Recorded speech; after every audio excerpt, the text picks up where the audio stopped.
she was stalked by him in the forest on that remote trail, attacked, screamed for help, was beaten, shot, and stabbed. In 1987, Catherine, a 23-year-old hiker, was brutally murdered on Prescott's Butte trail, leaving behind a family and community shattered by grief. For over 30 years, Catherine's family and the community have been waiting for answers and justice. Their cries for justice have gone unanswered. But who was Kathy really?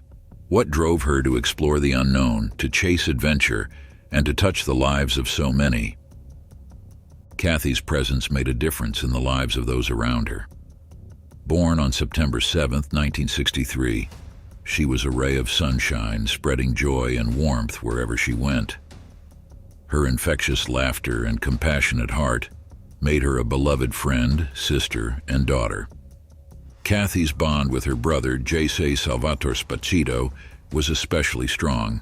They shared a connection that went beyond words and a deep understanding that only grew stronger with time. Together, they explored the different areas, creating memories that would last a lifetime. As she grew older, Kathy's love for adventure only intensified. She found solace in the great outdoors, where she could breathe deeply and feel alive. Mountain hiking and biking were her passions, and they were a way to clear her mind and connect with nature. The wind in her hair, the sun on her face, and the rush of adrenaline in her veins made her feel free. But Kathy's life was more than just adventure and fun. She was a kind and gentle soul, always looking out for others. Her compassion and empathy inspired those around her to be better versions of them. But on one fateful Saturday morning, Kathy's love for adventure would lead to a tragic end. She set out for a hike at around 7 a.m. in the morning on the Butte trail. It is situated only 3 miles away from Prescott. Kathy was the kind of adventurer who didn't shy away from a challenge. She took on a hike that was considered somewhat tricky, but the promise of scenic views from 6,300 feet above sea level made every step worth it. The surrounding mountains stretched out before her, a breathtaking panorama that filled her with a sense of wonder. Kathy must be expecting a peaceful experience, perhaps to collect her thoughts or simply relax in the serenity of the natural world. Instead, her life was brutally cut short by a predator waiting in the shadows. Kathy's screams pierced the valley, sending chills down the spines of fellow hikers. They desperately followed the sound, worried to find the source of her distress. But as they arrived, their hopes were shattered. Before them lay Kathy's lifeless body drenched in blood, her once lively spirit extinguished. When authorities arrived at the scene, they were met with a horrific sight that surpassed their worst expectations. The scene revealed a level of brutality that was genuinely shocking. It was too late. Kathy's lifeless body was found in a pool of blood, leaving the first responders stunned and heartbroken. By the time she was found, she was dead. Kathy's body bore the gruesome marks of a ruthless attack. She had been hit with a rock and a ratchet, shot in the eye with a .22 caliber pistol, and stabbed in the side of the head. Kathy's family was heartbroken when they heard the news. They were filled with sadness and had many unanswered questions. As people learned about Kathy's death, they felt sad too. Her family, friends, and even people who never met her. The community was shocked and confused after Kathy's murder. They were too afraid to leave their homes, fearing the unknown and the monster. Who could have done such a terrible thing? Would the police ever find the person responsible? Days later, they gathered to celebrate Kathy's life at a memorial service. They shared memories, tears, and laughter, remembering the joy she brought to their lives. It was a chance to cherish the time they had with her and find comfort in their shared sorrow. The Yavapai County Sheriff's Office had conducted a thorough investigation into Kathy's murder, committed to find the truth. Detectives questioned trail users who were present when the crime occurred. Still, none reported seeing anything suspicious, leaving the police with the challenging task of piecing together the events of that fateful day. They also spoke with Kathy's family, hoping they might know something that could help crack the case, but every lead ended in disappointment, leaving the family with only tears and unanswered questions. With no witnesses, the case proved challenging, a puzzle with missing pieces that seemed impossible to solve. Detectives discovered foreign DNA on Kathy's body and the wrench, which were the crucial lead in the case. DNA technology was still developing there, for the forensics department couldn't perform a DNA analysis at the time, making it even more challenging to identify the killer. However, the detectives preserved the DNA samples, hoping that one day they might match them to a suspect. But it remained a mystery, a reminder that the killer was still out there, hiding in the shadows.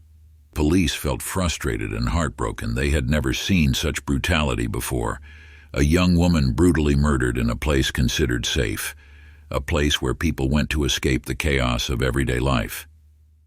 The police were determined to solve the case, but every lead ended in disappointment, leaving them feeling helpless. The police kept investigating, but as days turned into weeks without a clue, it became harder to stay hopeful. The case was getting older, and the police knew it. The leads were disappearing, and the chances of solving the case were fading away. They couldn't give up yet. They had a responsibility to Kathy and her loved ones to keep pushing forward, even when the truth seemed impossible to find. As time went on, it seemed like the killer might get away, leaving the police feeling defeated and the community worried and unsure if they would ever see justice. Over 3 decades, multiple detectives worked on the case, re-examining evidence and files, hoping to find a missed clue, a thread that would solve this case. One detective, Sheriff David Rhodes, has dedicated his career to serving and protecting the community of Yavapai County. In Yavapai County, where deputies are already stretched thin ensuring public safety across thousands of square miles, dedicating time to cold cases can be a challenge. That's where the cold case team comes in. It was made up of a group of 6 volunteers, overseen by a homicide detective, Rhodes, who worked alongside experienced investigators to sift through decades of evidence meticulously. As a young deputy in the late 1990s and early 2000s, Rhodes worked on the case, and his emotional investment in finding Sposito's killer only deepened over time. The Catherine Sposito murder case was the first cold case assigned to Rhodes when he joined the Yavapai County Sheriff's Office as a volunteer 12 years ago. According to Rhodes, the team's efforts have been instrumental in making progress on old cases. Full-time detectives simply don't have the bandwidth to devote to cases this old, he explained. Our volunteers, on the other hand, have the luxury of focusing solely on these cases, poring over evidence without the burden of an active caseload. His firm commitment to justice has been exemplified in his tireless efforts to solve the 1987 murder case of Catherine Sposito. Sheriff's extensive background as a military investigator with the U.S. Army during the Vietnam War, followed by roles in engineering and science, proved invaluable to his work on the cold case team. His proficiency with numbers eventually led to him becoming the go-to expert for DNA analysis in the Sposito case. During the investigation into an April 1990 sexual assault on Butte Trail, DNA from an unknown male was collected near the site of Sposito's murder. 46 pieces of individual evidence in the murder of Kathy were submitted for DNA analysis over the years. Through genealogical testing, investigators identified a female descendant who provided the names of 2 possible suspects, Bryan Scott Bennett and his younger brother. Sheriff then compared Bennett's DNA to profiles collected in Sposito's case. One of the biggest hurdles at that time in solving old cold cases was the outdated procedures for evidence handling and DNA collection used at the time of the original crime. These differences make it extremely difficult to obtain precise DNA matches, hindering the progress of investigations. As they say, you don't know what you don't know. Rhodes remarked. Back then, when they handled the evidence, they couldn't anticipate what would be important later. For instance, a wrench found near Sposito's body and believed to have been used in the attack tested positive for DNA from multiple individuals after being moved by another hiker and handed to a law enforcement officer at the scene. When multiple contributors are involved, the analytical approach focuses on establishing the likelihood that the suspect had contact with it. Fast forward to 2017, significant advancements in DNA technology enabled investigators to make a breakthrough. On January 27, 1994, Bennett returned to his home state of Kentucky, and he fatally shot himself. After his body was exhumed in November 2022, a solid DNA sample was obtained, and the goal was to match the DNA with Sposito and another victim. In March 2023, DNA evidence conclusively linked Bennett to the 1990 rape case on Butte Trail, finally solving the decades-old mystery. As DNA technology evolved, so did the understanding of what they had or didn't have. When asked by Lieutenant Pritchard a few years ago, Sheriff reviewed the DNA from victim number 2 against Kathy. He was astonished by the consistency and comparison of the numbers, but acquiring accurate DNA matches in cold cases like Kathy's was challenging due to mishandling. The Yavapai County Sheriff's Office announced on August 25th that Bryan Scott Bennett was responsible for the murder of Kathy Sposito.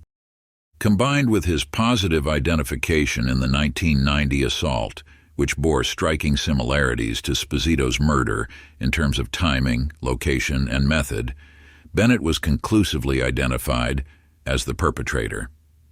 The compelling evidence includes the DNA probability and the circumstantial evidence surrounding Bryan Bennett's behavior. Sheriff notably emphasized Bennett's involvement in subsequent sexual assaults in July 1990 and June 1993, where survivors identified him as their attacker and reported threats to their lives. He hopes they will come forward. When continuity gets lost, things fall into cracks, Sheriff said. And so we kind of find cracks and try to fill them. Rhodes spoke passionately about the Sposito case. His emotional investment in the case was evident in every word, gesture, and pause. The case had become a personal mission, fueling his determination to see justice served entirely.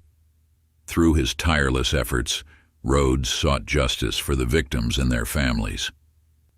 I am saying today with high confidence Kathy Sposito was murdered by Bryan Scott Bennett, Sheriff David Rhodes said during a news conference. Bryan Scott Bennett was born on July 30, 1970. Not much is known about his childhood, except for the fact that at the time of Kathy's murder, Bennett was a 16-year-old boy who moved from Kentucky to Prescott. He enrolled in Prescott High as a sophomore and withdrew from school a few months after murdering Kathy in January 1988. It was never disclosed whether Bennett ever married or not, but he did get a woman pregnant in 1988 while working at a K-Bob's restaurant in Prescott. After hopping from one job to another, Bennett enlisted in the U.S. Army in December 1988 but deserted it in November 1989. After being isolated from the military, Bennett's criminal activities continued. Investigators used family DNA tree analysis to trace Bennett's location to Kentucky, where they discovered his history of crimes and fugitive status. As a fugitive, Bennett had been living under the radar, evading law enforcement and assuming a new identity to hide his actual past. Not only was Bennett responsible for Kathy's murder, but detectives also discovered he was involved in other dark incidents. In addition to Kathy's case, Bennett had assaulted at least 3 other women. Kathy was actually his first known murder victim, killed on the Butte Trail. Bennett's second victim was an unidentified woman who was assaulted along the same trail. Just like Kathy, this woman was out on a hike along the trail when Bennett found her alone and assaulted her. Bennett snuck up behind her, held a rock to her head, and assaulted her before running off into the woods. She had been camping with her boyfriend, who wasn't around when the attack took place. Just months after that incident, Bennett attended a house party in Chino Valley, Arizona. There was a woman victim who had been drinking and went to a bedroom to rest. Bennett followed and attempted to assault her sexually. The other people at the party were quick to respond to the girl because she was crying for help, so they broke down the doors and rescued the girl. Bennett was arrested but was later acquitted due to conflicting eyewitness testimonies. Despite being acquitted of attempted sexual assault in the July 1990 case, Bennett was never charged in Sposito's murder or the April 1990 and June 1993 assaults. His only conviction was for check forgery, and he received a 3-year probation sentence in 1991 for the same offense. Renee Sandoval, one of Bryan Scott Bennett's victims, has spoken out about her traumatic experience. That fourth victim speaking to ABC 15, telling us she never knew there were others. I was horrified, absolutely horrified, and I believe there's more out there. On June 2, 1993, Bennett abducted Sandoval at knife point from a post office and sexually assaulted her. Fortunately, a Prescott police officer intervened, stopping the attack. Despite this, Bennett was never charged in her case and took his own life less than a year later. After decades of waiting for justice, Sandoval felt compelled to share her story. "I haven't had a voice about this in 30-something years. It's time." When Sandoval learned of Bennett's official identification, she was overcome with emotion. However, a photo she took on Butte suddenly appeared on her phone, which she saw as a sign from Sposito, reminding her to live for her. Sandoval hopes that sharing her story and Bennett's identification will encourage other survivors to come forward and seek help. After decades of uncertainty and pain, the 4 women affected by Bryan Scott Bennett's heinous crimes have finally received the closure they deserved. By using community involvement and volunteerism, Rhodes has created a model for effective cold case investigations, ensuring that justice is served even 3 decades after a crime is committed. The chapter closes with a sense of resolution, but the journey to get here is long and complicated. The 4 women, including Ann Sposito and Renee Sandoval, can now find some measure of peace, knowing that their voices were heard and justice was served. Bennett's identification ends a 36-years-long mystery, and the sheriff's office is now working to bring justice to all those affected, and they ask the community and victims to help.